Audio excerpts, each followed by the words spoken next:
It was a typical, boring day in math, only it was. Friday was the 7th lesson, which meant that the week was almost over and spring break was finally coming, so everyone fidgeted in their seats. I could tell that we didn't have a test that day, like many of my friends with other teachers, so our teacher in the middle of the lesson just decided to start to playing Sparkle Calm with us. He was a very laid-back teacher, so when we were doing a test on logos of some brand on Sparkle, I remember the exact moment when it happened, right after my friend answered to the question. I remember the exact answer to Adidas. The dean's voice came from the speaker.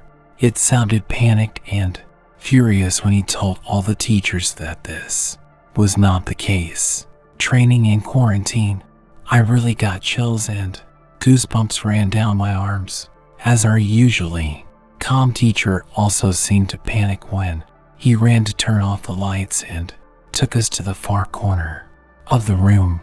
We all sat in silence for about 2 minutes, and then the usual buzzing coming from the panel at the back of the room stopped, indicating that all the electricity must have been turned off at the school.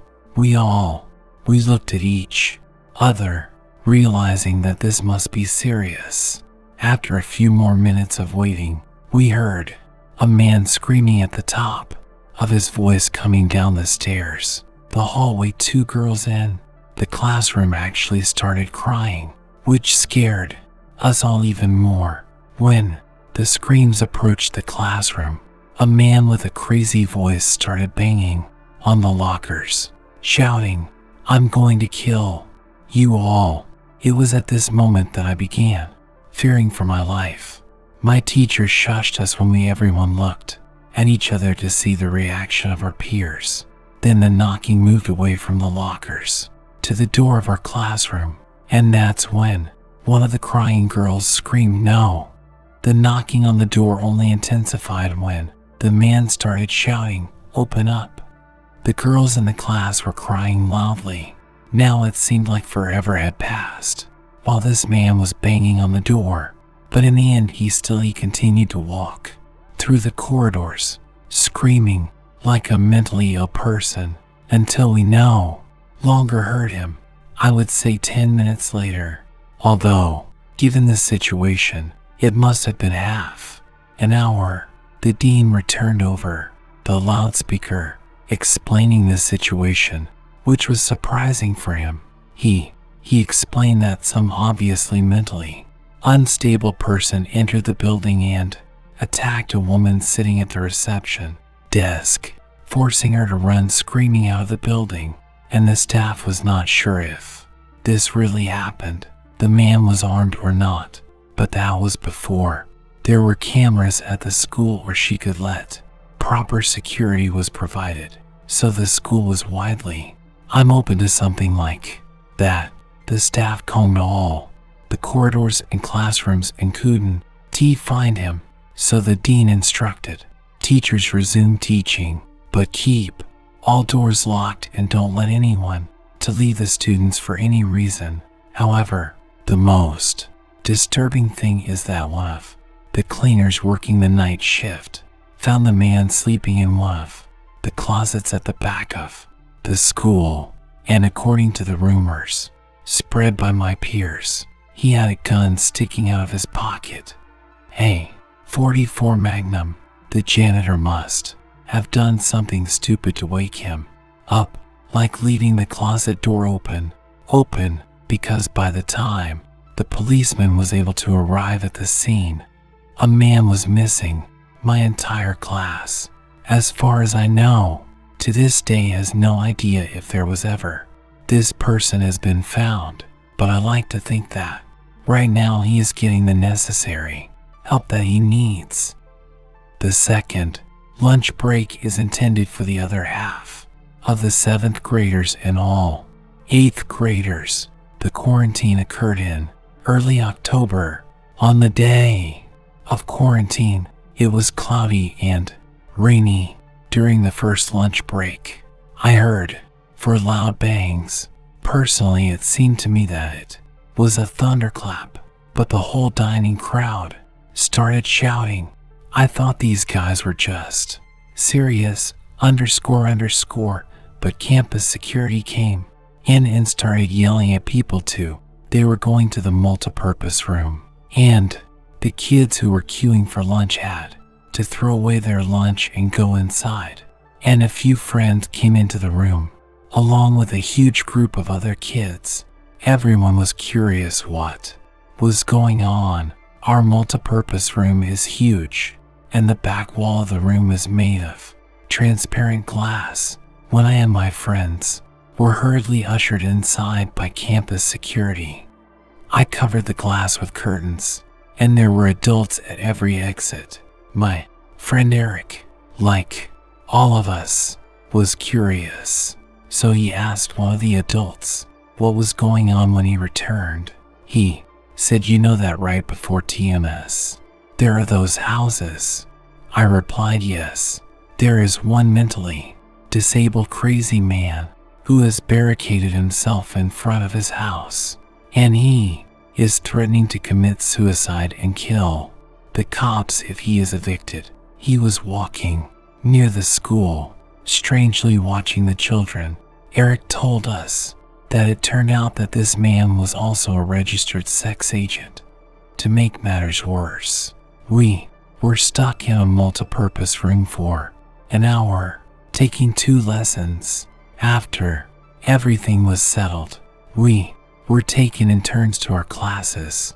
Later I found out that this man lives nearby with my friend Brandy, who told me about the previous Halloween when she saw the same man at his window cut his hand and wrote in his own blood, "Don't come here or I'll kill you," on his breath. Of course, since it's Halloween, people, including Brandy, assumed it was just for the holiday. But after these terrible incidents, we realized that this man was a psycho, and we're glad he never came near us. I'm 22 years old. I just graduated from college, and I recently got a job at my old high school as something of a computer intern at the school basement. The school is very dirty and disorganized, but there is a small office for 3 people, which is actually very nice. There are 3 nice big tables, 2 mini ones, a refrigerator, a flat screen TV mounted on the wall, as well as a good air conditioner, a luxury that students and teachers cannot enjoy at school. And, of course, all school servers and other computer supplies. Since 3 of my old computer science teachers genuinely adored me, I could really consider them real friends and not just teacher figures. So that's it. They helped me find this job a lot, and everything was great until a few weeks ago something happened that happened to 2 of my colleagues who share an office with me. Dave and Gary weren't in the office at the time. They were upstairs working on paperwork or something. I was eating my sandwich during my lunch break when one of the women in the reception called me and said that the school was closed and that someone might have entered the school with armed men, and there was little I could do except turn off the lights because, surprisingly, no matter how cute I was this little one, the office, it didn't have a real door, only a large opening, and the door to the entire basement didn't even have a working lock for my own safety. I really turned off all the lights in the office and my computer screen. I left my phone on the table, texting Gary and Dave, but they didn't answer. I was sitting there in the dark, playing games on your phone. About 20 minutes of waiting for the doorbell to ring from above to tell me to resume work. I had no idea what was going on. I couldn't hear what was going on upstairs from below, but I wasn't allowed to call until I was informed that the quarantine was over. Then the noisy basement door opened and the creaking echoed through the basement and reached my house. In the office, I sat down in my seat, wondering if I should call out Gary or Dave.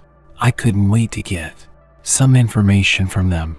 And then someone ran down the stairs and their footsteps were approaching my office. I pushed back my chair and crawled under my desk. I entered the office, but I didn't turn on the light. There was just silence. I can't even describe the fear I felt. It seemed to me that if I made even one sudden sound, I would be dead. Suddenly, my phone rang when I received a text message. I felt my whole world shrink and die the moment I clenched teeth and scared. The footsteps suddenly approached me until I finally got out from under the table as a sign of surrender, begging whoever it was not to kill me. And just at that moment, someone grabbed my arm and pulled me up. It was some guy in red plaid button-down jeans and a reddish black cap. He told me it was okay. I was just down here hiding with you. What was going on up there? I whispered to him. He ignored my question and asked me if there was a way out here. I told him yes, in about that direction. Before he could do anything else, I asked him who they were. There was a short pause before he began to explain that he had come to pick up his son when the teacher told him. After his explanation, I checked my phone and saw the message I received was from Dave.